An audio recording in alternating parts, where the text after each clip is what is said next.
These are stories of the future, adventures in which you'll live in 1,000,000 could-be years, on 1,000 maybe worlds.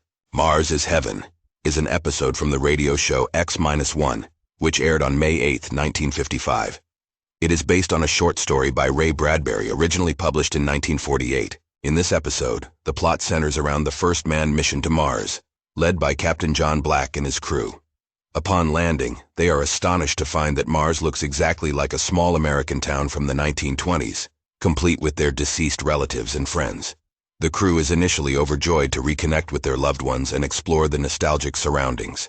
However, Captain Black becomes suspicious as everything seems too perfect and too familiar. He begins to investigate and uncovers a horrifying truth. The Martian beings have read the minds of the crew and created this illusion to lure them into a false sense of security. The idyllic setting is revealed to be a trap, and the episode concludes with a chilling twist, as the Martians' true intentions are exposed. The story serves as a cautionary tale about the dangers of nostalgia and the human tendency to be deceived by comforting illusions. Mars is Heaven is a standout episode of X-1, showcasing the show's ability to blend science fiction with psychological drama, and it remains a memorable example of classic radio storytelling. Countdown for blastoff. X-5, -4, -3, -2, X-1. Fire!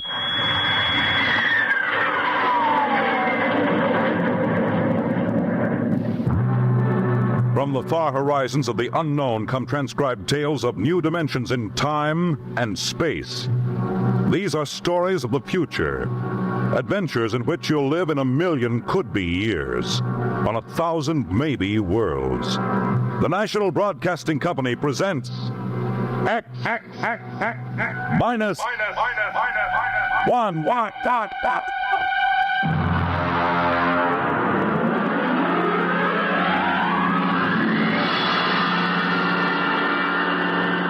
Tonight's story, Mars is Heaven.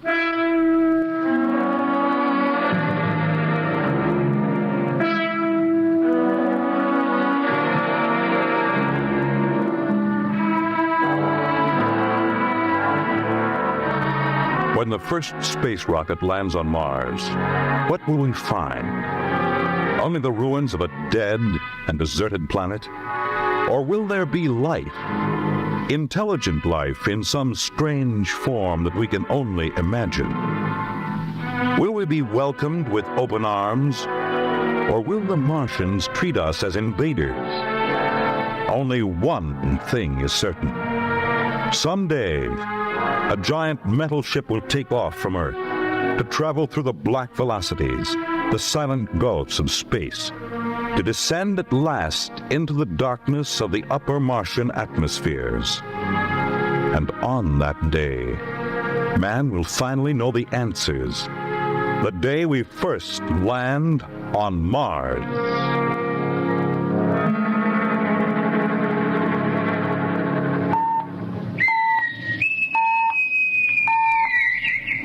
Now hear this. Approaching critical deceleration. Fasten gravity suits. Stand by to land. There it is. We've intersected the course vector, sir. All right, Mr. Lustig. Over to manual control. Aye, sir. Masters, sound general quarters. Aye, sir.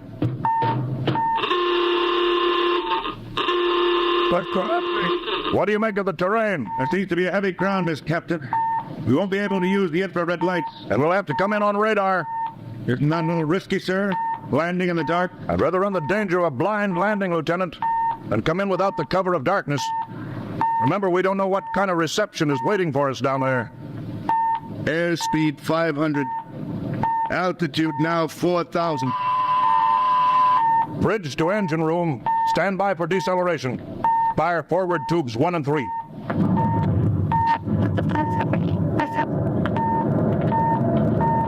Steady as she goes, Mr. Lustig. As she goes, sir. Airspeed 100. Altitude 1,000. Radar indicates a level stretch dead ahead, sir. Skids down. Skids check. Altitude 500. 4. 350. 3. Up a point now. All right. Let's set her down.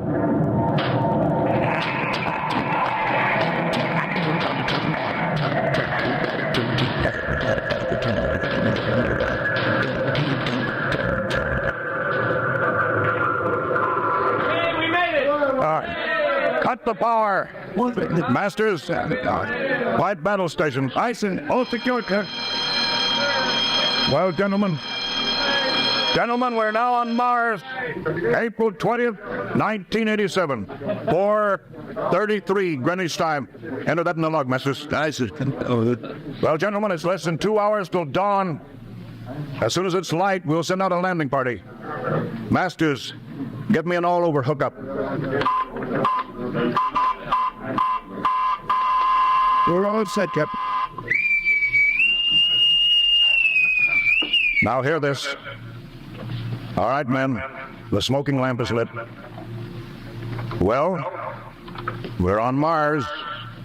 The first manned ship from Earth to land here. We don't know what we're going to find or what dangers we may face. We're 17 men on an alien world. And it's up to us whether we ever get home again. The next few hours should tell the story. And I want instant obedience to all command. I'll court-martial the first man who doesn't jump to when he's ordered. And one other thing. We may be on Mars, but this is still a United States naval vessel. Officers will conduct a personal and weapons inspection in 1 hour. That's all. An inspection, Captain. Now? Mr. Lustig, we've got an hour and a half to sweat out before we find out what's outside that airlock. I'd rather have a man worried about his stripes than about what's waiting outside on Mars.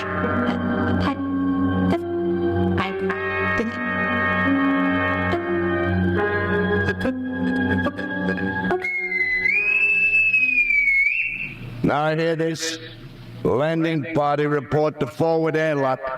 Captain Black, Lieutenant Hingston, Lieutenant Lustig, and Dr. Horst report immediately to forward airlock.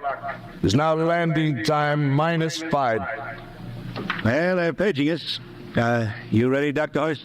Yes, Mr. Lustig. As ready as I will ever be. Come on, let's get in the lock.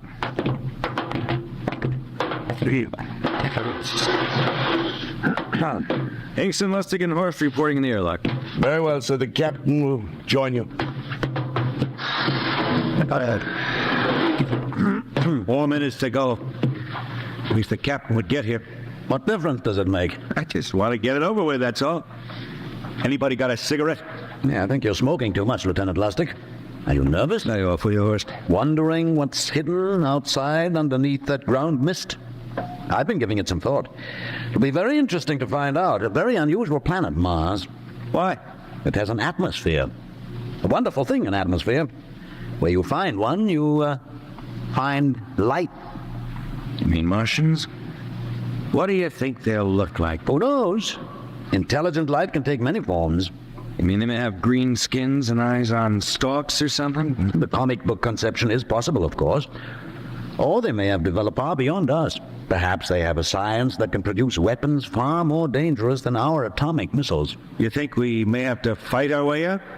After all, we are invaders. Now I hear this. Landing time -2. All right, we heard this. Oh, and I'd like to find outside that airlock. Good old Illinois. Ever been there, Lustig? Only Chicago.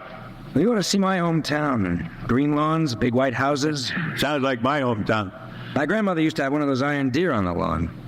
Every Halloween, we'd paint another color. One time, we painted it black and white like a Holstein cow. Where does your family live, Dr. Horst? I have no family. When I was a child, they were gassed to death in the Dachau concentration camp. Tough. No, it has its advantages. I have no ties on Earth. Nothing to lose now. I imagine I'm the only one on board who is free to enjoy our present peculiar position. All right, Masters, you can button it up now.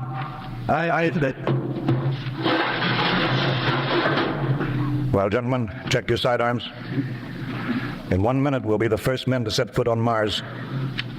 Quite an honor, eh? As long as the medals are not rewarded posthumously. Still uneasy, Dr. Horst? Captain Black, I've been uneasy ever since I can remember. On Earth and on Mars.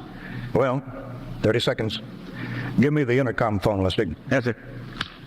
Masters, Aye, sir. battle stations are to be manned till we return. If we're not back in 2 hours, I want no rescue party set out. Blast off and save the ship, you understand? Aye, sir. All right, 5 seconds. 4, 3, 2, 1. Lustig, open the outer airlock. Aye, sir.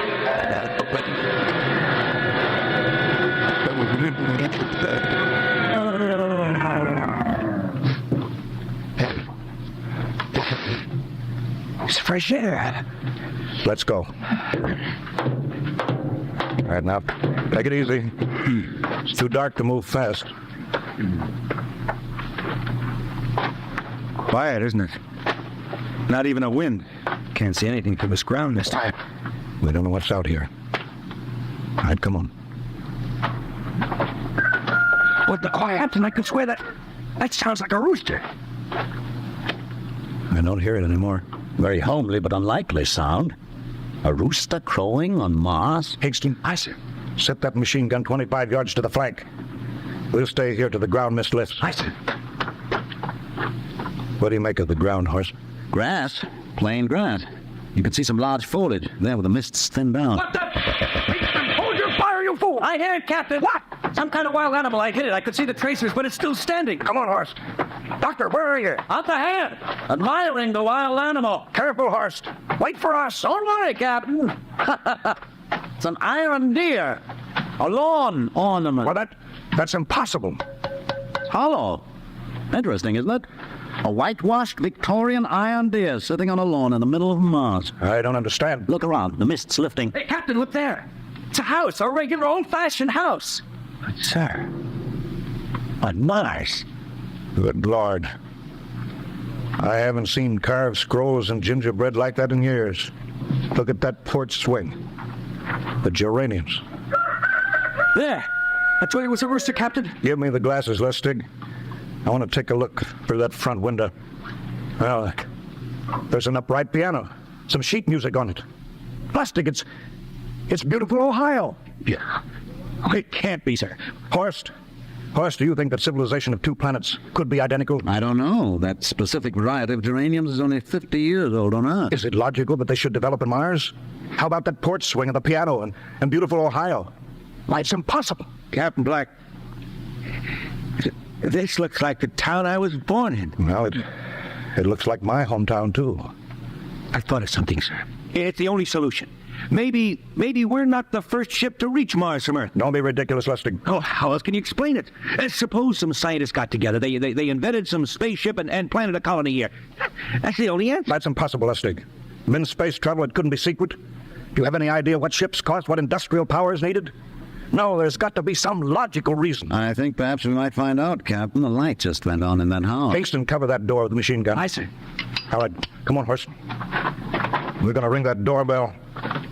There's got to be a scientific answer to all this.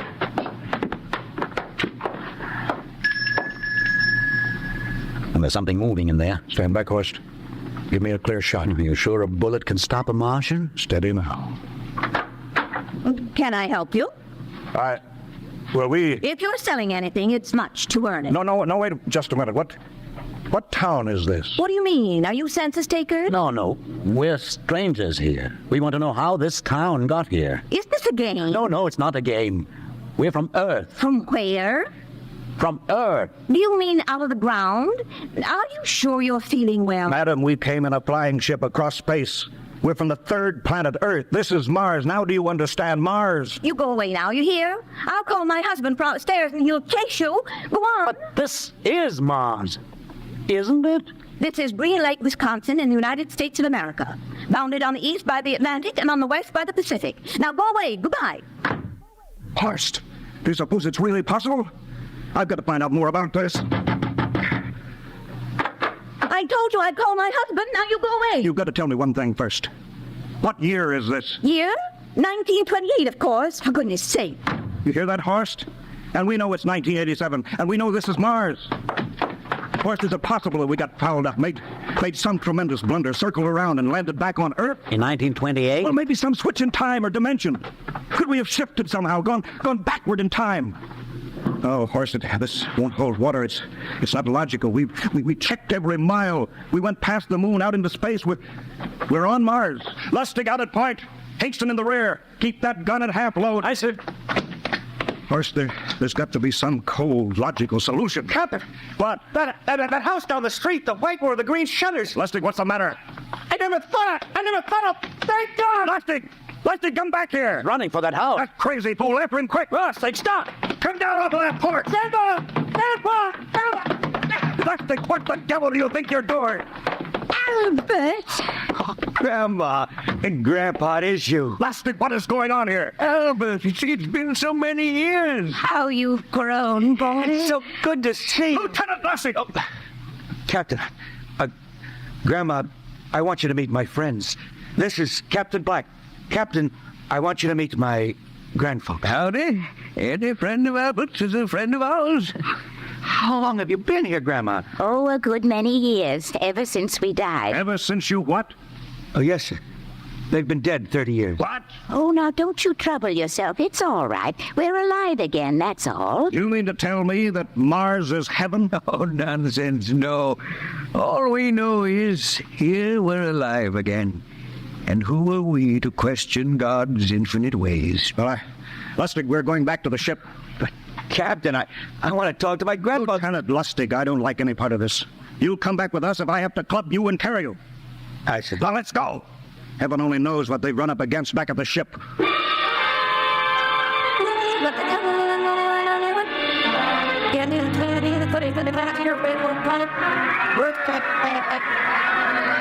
Horse, look at that crowd around the ship. Folks like we're being welcomed with a celebration, Captain. Celebration, they've abandoned ship. Every port is open. No guard set. You master. Hiya, Captain. Meet my old dad. Dad, that's Captain Black. He's not a bad guy for no. Abba, Hingston, What's it? bring that band back. Use force if you have to. Oh, excuse me, sir. Here's my Uncle George. Hingston, I'll be right back, Captain. Uncle George. what the devil is going on here? Sir, they've all found friends and relatives. They're all here. Goodbye, Captain. I found it. The whole crew is out in the crowd. But I gave orders. Cabinet orders. You don't understand, Captain. I understand mutiny. I don't care how many relatives show up. I'll have discipline. Johnny, you old son of a gun. It's you, Edward. Yes. It can't be. Oh, of course it is. Johnny, you old... Ed, Dr. Horst, this is my brother, Edward. How do you do? Hello, sir. It's wonderful to see you, Edward. Look, I've got to get back to my ship. Oh, Johnny, wait. I almost forgot. Mom's waiting at home. Mom. Yeah, and Dad, too. Mom and Dad are alive? Then you're real, Ed. Well, of course. Don't I feel real? How's that, huh? Why, Ed. We've got lunch for you, Donnie. Mom's making corn fritters. Dr. Horst, haven't you found anybody? No, Captain. I have nobody. Well, then you come on home with me, right, Ed? Why, sure.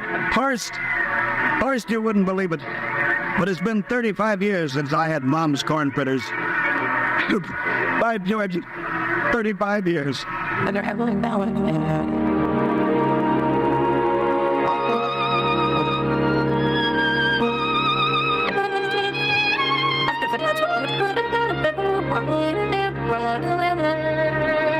And there's plenty more in the kitchen, so don't hold back, Johnny. You too, Dr. Horst. Well, Johnny, you're still in the Navy, eh? That's right, Dad. I'm in command of the ship. We're an old Navy family, Dr. Horst. All three of our boys in the service. Yeah, Ed was the best pilot in the Pacific, though. What did happen, Ed? What's the difference? I'm here now. Yeah, but You know, it's almost perfect. All we're missing is your brother Will. Then the whole family could be together. well, it won't be long. Mom Will's in charge of the XR-54. Next rocket coming out to Mars. Well, little Will. When does he leave, Johnny? Well, the takeoff scheduled for September, but it depends on what we report. Oh, yeah. There's no question about that now, huh? No. Christmas together again. That'll be something. Sure will, yes, sirree. Well, this calls for a celebration. How about a little of the old dandelion wine, eh, Johnny? Now, Father, don't you go giving Johnny too much wine. He's a big boy now, Mother. Well, sure. Well, isn't everything just fine? Just first.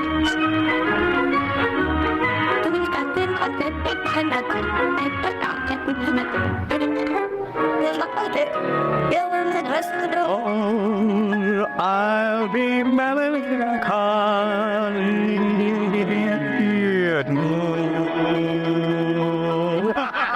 All right, play that one again, will you? Oh, sure.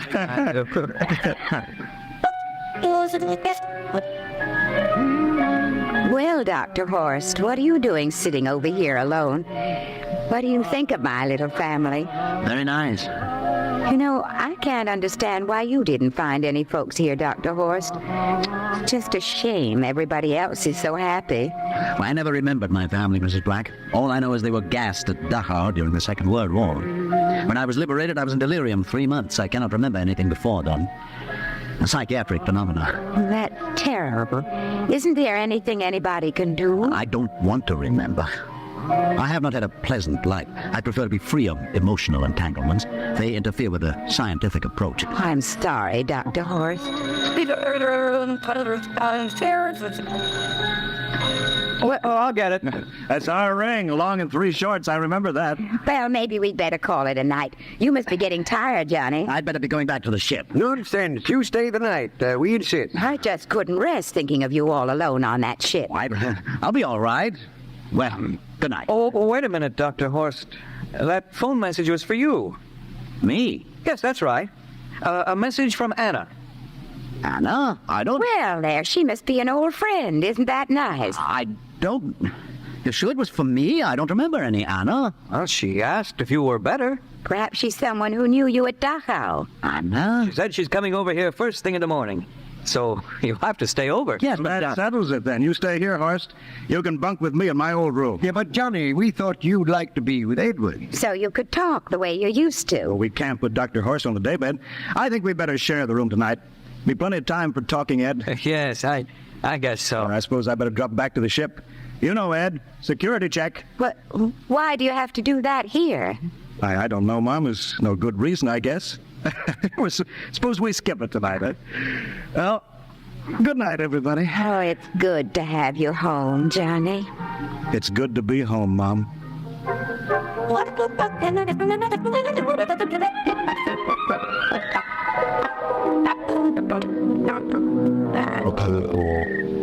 No.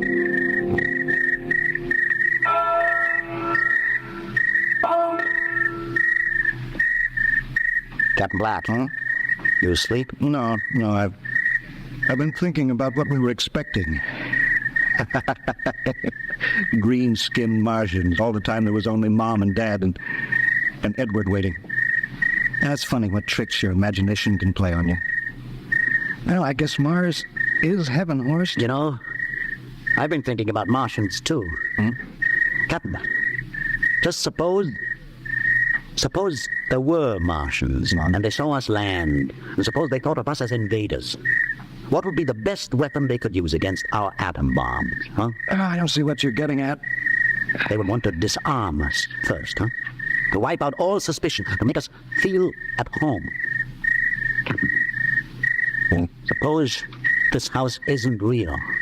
Suppose the people are just images, stolen from our own memories by Martians, created for us by telepathy, hypnotism. Oh, that's the craziest theory I ever heard. Maybe that's why there was no one for me, because in all my life there is no happy memory, no real loved person, not even my mother. I don't remember her, only the piles of rotting corpses at Dachau. There was no happy emotion for these people to recreate. How about that phone call? Anna? Yes, Anna. I didn't remember who she was, but I do now. I just remembered. When I was freed from Dachau, sick, delirious, I raved about a wonderful, kind nurse named Anna that took care Well, of there me. you are. It's logical she's coming to see you tomorrow. But there was no Anna. I'd been nursed by a man. What? Anna was only a dream. And there's only one way they could have learned about her, by reading my subconscious mind. That's impossible, Horst. Why? A whole crew was thinking of home. Suppose the Martians read our minds. Yes, but if there are Martians... If there are, they have us separated. Each man in a different house, sleeping, trusting. No one at the guns. I left my pistol downstairs. Do you think there's something to this, Horst? It's a perfect trap, Captain. Who would suspect his own mother, his grandparents? How easy. Just a knife in the heart of each sleeping man. That's impossible, Horst. But we've got to get back to the ship. Listen. The crickets have stopped. Come on. We don't know when they change back to whatever they really are. All right, careful.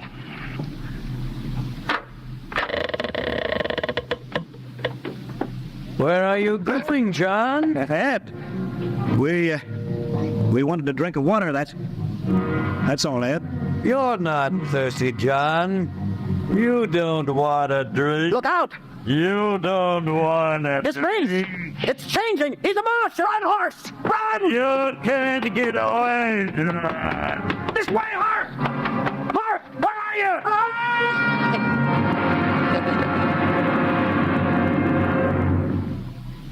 Hello? Hello? Can you hear me, Earth? This is Captain John Black, the XR-53 calling for Mars. I've locked myself in the ship, but they've crippled it. I can't take off or fire the guns, and they're coming for me now, the Martians. I'm all alone here. All the rest are dead. Hingston, Lustig, Dr. Horst. Poor Horst, he didn't even reach the door. Listen, listen. They're trying to break through the hull. Edward and Mom and Dad, all the folks, but they're changing now. They're melting and changing back into... They're Martians. Can you understand? Martians, what men? They think that Mars was heaven and we fell to the trap. Can you hear me, Earth? You've got to stop the next rocket. Listen, tell my brother Will. Tell my brother not to come. They'll trap him too. They'll kill them all. Hello? Hello? Can you hear me, Earth?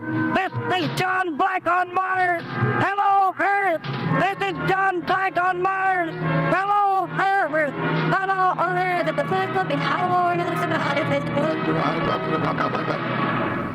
Tonight, X-1 has brought you the science fiction classic, Mars is Heaven, written by Ray Bradbury and adapted for radio by Ernest Kenoy. Featured in the cast were Wendell Holmes as Captain Black and Peter Capell as Dr. Horst, with Bill Zuckert as Masters, Bill Lipton as Hingston, Margaret Berlin as the Old Lady, Bill Griffiths as Edward, Ken Williams as Lustig, Ethel Everett as Mom, and Edwin Jerome as Dad. Your announcer, Fred Collins. X-1 was directed by Fred Way and is a transcribed NBC Radio Network production. -1.